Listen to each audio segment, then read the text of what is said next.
Olá, alunos! Bom dia, boa tarde ou boa noite. Sejam muito bem-vindos para mais uma aula, dando continuidade ao nosso capítulo que é estudando as misturas. Só relembrando a aula passada, nós falamos sobre a solubilidade das substâncias.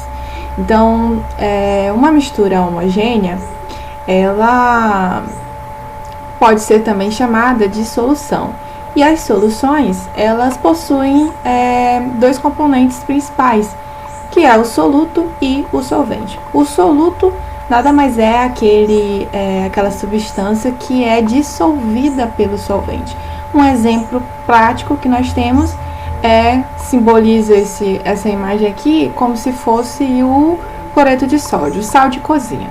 Então, você tem lá um recipiente contendo água. A água, nesse caso, vai ser o nosso solvente e o soluto. Então, esse sal, ao ser adicionado na água, é dissolvido pelo solvente e nós temos, então, uma solução, ou seja, uma mistura homogênea, certo? Nós vimos também sobre a concentração de uma solução. Então, uma solução, ela possui uma certa capacidade de dissolução, ou seja, uma vez que eu tenho uma certa quantidade de soluto, nesse caso aqui representado pelo sal de cozinha, e uma certa quantidade, ou seja, uma certa concentração de água, nesse caso aqui eu tenho 100 gramas de água, uma vez que eu dissolvo esse sal na água, eu tenho então o que nós chamamos de uma solução insaturada, ou seja, toda a capacidade aqui foi do nosso soluto foi dissolvido. Porém, existe uma outra situação. Uma vez que eu aumento a concentração do nosso sal de cozinha, percebam aqui que eu tenho 25 gramas de sal de cozinha. Já nessa outra situação, eu tenho então umas 50 gramas de cloreto de sódio. Então, uma vez que eu aumento essa concentração numa certa quantidade de água, percebam que em certo momento eu não consigo mais dissolver esse soluto, eu não consigo mais dissolver esse sal, formando então um precipitado que nós chamamos, ou seja, aqui nesse corpo de fundo, essa certa quantidade de sal, é então o precipitado que nós chamamos. Então, uma vez que eu não consigo mais dissolver esse cloreto de sódio, significa então que essa solução ela foi saturada, ou seja, excedeu a capacidade de dissolução, certo? Pois bem, então existem alguns fatores que acabam influenciando na solubilidade de uma substância, de uma mistura. Nós temos dois tipos, a pressão e a temperatura. Nós temos aqui uma imagem, essa imagem está no livro de vocês, tá? Temos duas situações, a situação A e a situação B. O refrigerante aqui vai ser representado vai ser representado como a nossa mistura. Uma das substâncias da nossa mistura é o dióxido de carbono, CO2 aqui, que é dissolvido no líquido devido à pressão interna na garrafa. Então, uma vez que você abre a garrafa, a pressão dentro dela é afetada, ou seja, diminui a pressão dentro dela. O que vai ocasionar o quê? Quando você abre, você escuta aquele barulhinho e começa a surgir essas bolinhas aqui. Isso significa que o gás está saindo de dentro da garrafa. Por quê? Porque a pressão que exercia, a pressão interna dentro da garrafa foi diminuída. Então, isso influencia no processo de solubilidade. Então, o gás carbônico acaba saindo, que é representado aqui pelas bolhas. E a temperatura vai influenciar no quê? Uma vez que você tem uma maior temperatura, então pense aqui que na situação a garrafa está a 25 graus Celsius. Então, uma vez que a temperatura está em ambiente, menor vai ser a solubilidade dela. Agora, se a temperatura for menor, representada aqui, por exemplo, na situação B, lá no livro de vocês está aqui, ó, garrafa de refrigerante a temperatura de 8 graus Celsius sendo aberta. Ou seja, uma vez que menor é a temperatura, maior a solubilidade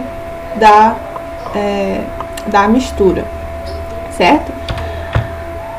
Além disso, a matéria, ela possui as suas transformações. Então, toda matéria, ela pode ser transformada.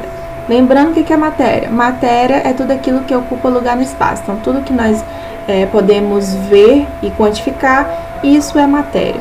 E a matéria ela tem duas transformações. A matéria ela pode ser transformada por meio de transformações físicas ou transformações químicas. As transformações físicas, elas não vão alterar a estrutura da matéria, ou seja, não vai haver uma mudança de uma matéria. Ela só vai apresentar transformações físicas, ou seja, alterações no seu formato, ou aqui é representado como vocês estão vendo, o cubo de gelo. O cubo de gelo, ela está em que estado da matéria aqui? Sólido.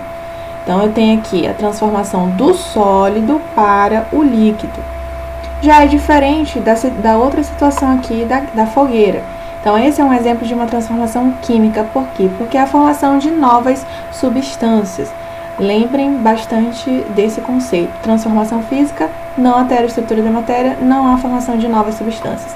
Transformações químicas altera a estrutura da matéria e há a ocorrência de novas substâncias. Ou seja, que a madeira sendo transformada em cinzas ou gases, certo? E aí eu vou mostrar para vocês um videozinho para vocês perceberem alguns exemplos de práticos de fenômenos físicos e fenômenos químicos. Melhor ainda, nós vamos ver um exemplo de fenômeno físico, seria eu alterar o formato do papel alumínio. Então, quando eu estou rasgando um material ou mesmo amassando esse material, eu não estou alterando a composição química dele. Logo, isso seria um exemplo de um fenômeno físico. Outro exemplo de fenômeno físico seria o ato de dissolver o cloreto de sódio em água. Quando eu estou adicionando o sal na água, apenas está acontecendo a dissolução do mesmo. Logo, como houve apenas a dissolução, não temos a mudança na composição de nenhum dos materiais. Logo, eu tenho um fenômeno físico. Mais um exemplo de fenômeno físico seria o ato de gotejar corante na água. Eu não posso confundir esse procedimento com mudança de coloração, porque afinal de contas, o que está prevalecendo aqui é a coloração do corante. Logo, a água não alterou de cor, e sim eu tenho a cor do corante prevalecendo na água. Logo, trata-se de um fenômeno físico. Agora, qual é a diferença de um fenômeno químico para um tem uma alteração na composição após a ocorrência do fenômeno? Agora, resultado disso, a ocorrência de um fenômeno materiais, por exemplo, da ocorrência de alguns fenômenos químicos. Um exemplo de fenômeno químico seria a efervescência, onde eu tenho a adição do comprimido que é sólido em água, que é um líquido.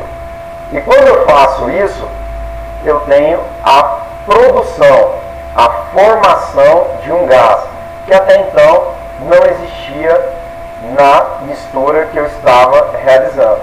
Então, quando eu tenho a produção deste gás, automaticamente eu tenho uma efervescência. Efervescência significa fenômeno químico. Outro exemplo de fenômeno químico seria a adição de pedaços de alumínio em uma certa quantidade de ácido muriático ou ácido clorídrico. Quando eu faço esse procedimento, eu vou perceber a formação de dois aspectos do fenômeno químico. Um deles, a formação de fumaça, e o outro, a mudança de cor. Então, vamos lá.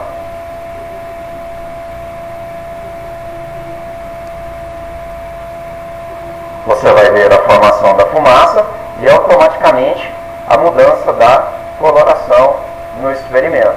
Logo, trata-se de um fenômeno químico. Outro exemplo de fenômeno químico. Certo.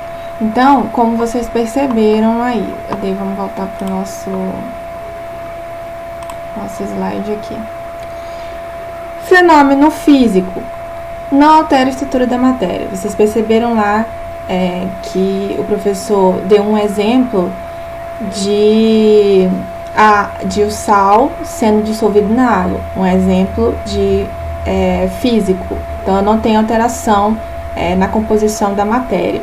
Outro exemplo que ele deu foi o da coloração da água, né? Cadê? Vamos ver aqui. Aqui. O que ele fez aqui? Ele adicionou um corante dentro da água. Então, eu não tenho uma mudança da cor da matéria água. Eu tenho só o corante prevalecendo na água. Então, eu não tenho uma mudança de estrutura. Outro exemplo que ele deu aqui é a deformação do alumínio. Então, ele deformou, mas não houve uma produção de uma nova substância. Já é diferente de uma transformação química. Então, a efervescência aqui, eu tenho a produção de um novo gás. Então, eu tenho aqui a efervescência, é um exemplo de uma transformação química. O outro exemplo que ele deu foi do alumínio, né? Então, o do alumínio foi bem claro quando ele fez. Então, quando ele adicionou pedaços de alumínio aqui no ácido clorídrico, aqui nesse becker, vocês perceberam que houve uma alteração de cor e o aparecimento de uma fumaça. Então, esses são indícios de uma transformação química, ou seja, formação de novas substâncias, certo? Então, essa foi... Essa foi a nossa aula de hoje, tá? Então, a gente se encontra na próxima aula. Um abraço.